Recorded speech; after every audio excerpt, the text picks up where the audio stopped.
নামাজে সেজদায় চোখ বন্ধ রাখলে কি হতে পারে, কি ঘটতে পারে, কি পরিণতি হতে পারে? আমরা অনেকেই নামাজের সেজদায় চোখ বন্ধ রাখি। এটি আসলে আমাদের জন্য ভালো না ক্ষতি, এটি আমাদের জানতে হবে। নবী সাল্লাল্লাহু আলাইহি ওয়াসাল্লাম 532 নম্বর হাদিস সহিহ আল বুখারীতে বলেন, শোনো, তোমাদের মধ্যে কেউ যেন সেজদায় তার বাহুদয় যেন কুকুরের মতো না বিছিয়ে দেয়। অর্থাৎ এইভাবে অনেকে আমরা আছি, এইভাবে সেজদা দেই না। আমরা সেজদা এই যে বাহুদয় আমরা জমিনের মধ্যে লাগিয়ে দেই, রাসূলুল্লাহ স্পষ্টত নিষেধ করেছেন এইভাবে যেন কেউ সেজদা না দেয়। এইভাবে যদি সেজদা দেয় আল্লাহর দরবার তার নামাজ কবুল হবে না।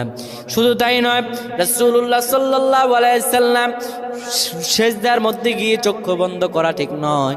যারা চক্ষু বন্ধ করবে, হয়তো মনের ভিতরে কোনো ফাহশা থাকলে সেটা দেখা যেতে পারে, কিংবা চক্ষু যদি বন্ধ করে রাখে তার এখানে কি আছে, সেজদার মধ্যে গিয়ে কি দেখতে পায় না দেখতে পায়,